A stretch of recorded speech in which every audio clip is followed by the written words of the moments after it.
Girl, busy kayo mga donya. Ayaw pa magsitulog Tsaka itong mga donya. Tingnan mo yung mga katabi mo. Ha? Kala mo ikaw lang may katabi may katabi din ako. Ha? Kala mo yung regalo sa akin ng mama mo. Sa papos. Kasi Father's Day. Sana all. Diba? Wow.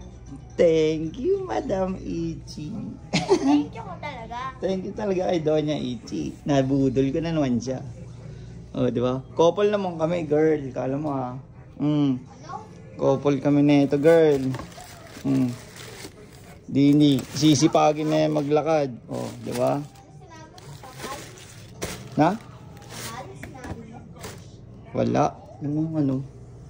Sabi ko, maganda tong pag naglakad, kahit matagal. Di ba? Pang walking yun, girl. Kahit 8 hours yan nakatayo.